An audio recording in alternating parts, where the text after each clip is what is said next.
This channel does not promote any violence, harmful, or illegal activities. All content provided by this channel is meant for an educational and information purpose only. বেছে বেছে বেছে বেছে একটা মসজিদ কিন্তু আক্রান্ত হয়নি, খেয়াল করে দেখুন, কিন্তু মন্দির আক্রান্ত হচ্ছে কেন? মন্দির কি দোষ করলো? বিগ্রহটি কি দোষ করলো? বিগ্রহ, ঠাকুরটি, প্রতিমাটি, খুব ঠান্ডা মাথায় বুঝুন। অজস্র মন্দির ভাঙা হয়েছে, অজস্র বিগ্রহ ভাঙা হয়েছে। কেউ বলবেন 2000, কেউ বলবে 10টাই বা ভাঙাবে কেন? কেউ কেউ বলছে না অত নয়, ওসব বাড়তি খবর, হতে পারে বাড়তি খবর। 10টা ভাঙালো কেন? তাদেরকে মারালো কেন? তাদের রমণীরা নিগ্রহিত হবে কেন? তারা নিগ্রহ করা হবে কেন? একটা হচ্ছে একটা হবে কেন?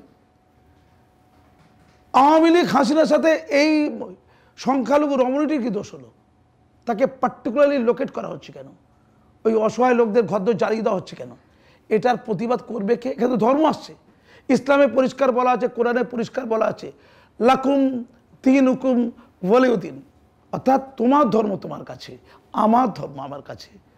তুমি তোমার ধর্ম নিয়ে সুখে থাকো, আমি আমার ধর্ম নিয়ে সুখে থাকবো। তোমার ধর্মের ব্যাপারে আমার হস্তক্ষেপ করা উচিত নয়। আর যে জাতি, যে মানুষ তার ধর্ম নিয়ে বাড়াবাড়ি করে, সেই জাতি, সেই মানুষ ধ্বংসপ্রাপ্ত হবেই হবে। এটা কোরআনের বাণী। তাহলে ওই মুসলমান নাকি কোরআনের বাণীকে অগ্রাহ্য করছে? এরা কি ইসলামকে রক্ষা করছে না ইসলামকে কলঙ্কিত করছে? তাহলে আওয়াজটা তুলবে কে? প্রতিবাদটা করবে কে? যারা অত্যাচারিত হচ্ছে শুধু তারা? আমার কাছে, আমি সোশ্যাল মিডিয়াও লিখেছি, আজকেও লিখেছি, প্রতিবাদ করবে শুভবুদ্ধি সম্পন্ন মুসলমান সমাজের লোকেরাই, অর্থাৎ সংখ্যাগুরু সমাজের লোকেরা।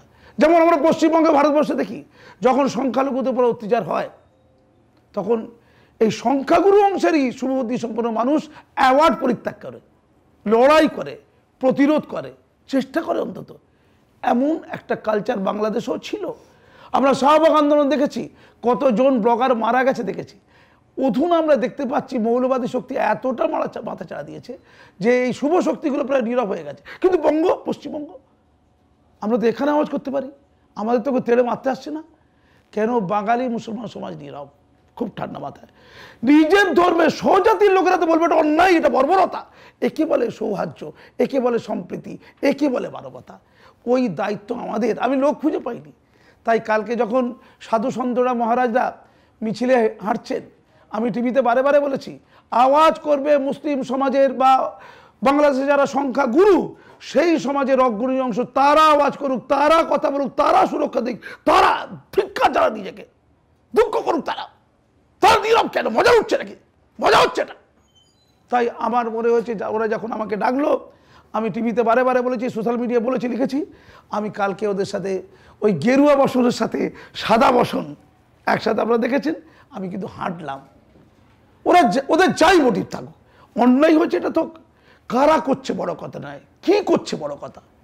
আমি সোশ্যাল মিডিয়ায় লিখেছি, বাঙালি মুসলমান সমাজ যদি রাস্তায় বিক্ষোভ জানাতে নামে, আমি সবচেয়ে আগে লাইনে থাকবো। ইমাম মৌলানা যদি রাস্তায় নামে, ওদের উচিত ছিল, কিন্তু হচ্ছে না। এটাই দুঃখের।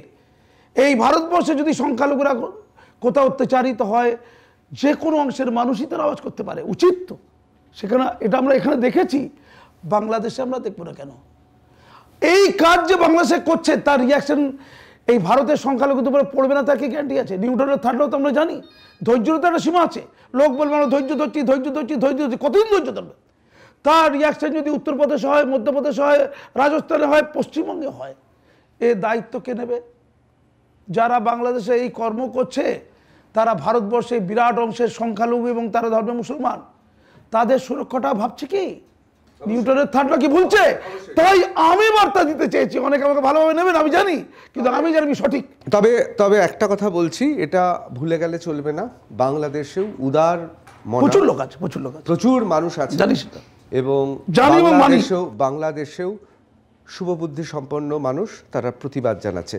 কিন্তু আমি এবার যে প্রশ্নটা করবো, এই প্রশ্নটা খুব গুরুত্বপূর্ণ। এই কারণে গুরুত্বপূর্ণ, আমি তো বিস্মিত হয়ে দেখলাম প্রকাশ্য রাজপথে চারিদিকে গেরুয়া বসনধারী সনাতনী সন্ন্যাসীরা, মধ্যখানে শ্বেত শুভ্র বসনে আপনি।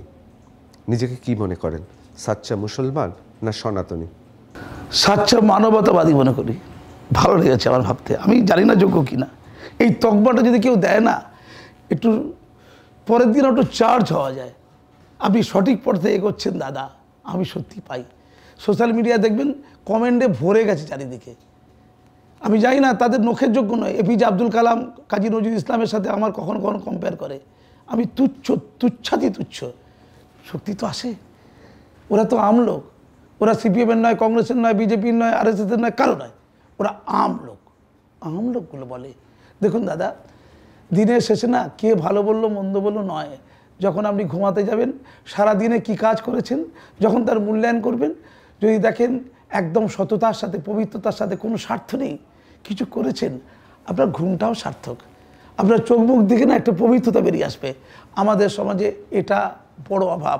একজন অফিসার আমাকে বলছিলেন, পশ্চিমবঙ্গ সরকার অফিসার, আরে দাদা মশাই আপনি তো আমার বিরুদ্ধে যাতা করে বলেন শুনেছি। আমি বললাম না, আপনার পেছনে আমি যাতায়াত করে বলবো না, আমার সেই ধৃষ্টতা আছে, আমি আপনার সামনে যাতা করে বলবো। তার বিরুদ্ধে এখন অভিযোগ হয়েছে চুরিতে শিক্ষা চুরিতে যুক্ত, এই অভিযোগ ইতিমধ্যে হয়ে গেছে। আপনি ভুল করছেন, পেছনে বলা লোক কাজী মাসুম আক্তার, সামনে বলা লোক। যে মুখ্যমন্ত্রী মমতা ব্যানার্জি মনে হয় আমাকে একটু পছন্দ করেন, তারপর তাকে ছেড়ে কথা বলি না। আমি কেন্দ্র সরকারের বিভিন্ন নীতির একাধিক সমালোচনা করেছি। বঙ্গ বিজেপিকে একবার ছেড়ে গেছে দিয়েছি আমি, তারাও আমাকে পছন্দ করে, আমি জানি। আমি খালি ওই জায়গাটা আসি, সেই অফিসারের কথা বলি। তাকে বলেছিলাম যে আপনি কতটা পবিত্র, আপনি কতটা অপবিত্র, সারাদিন পরে ঘুমোতে যাওয়ার সময় ভেবে দেখবেন, উত্তর আপনি পেয়ে যাবেন যে আমি ঠিক বলেছিলাম না ভুল বলেছিলাম। যদি ঠিক বলে থাকি নিজেকে শুধরে দেবেন।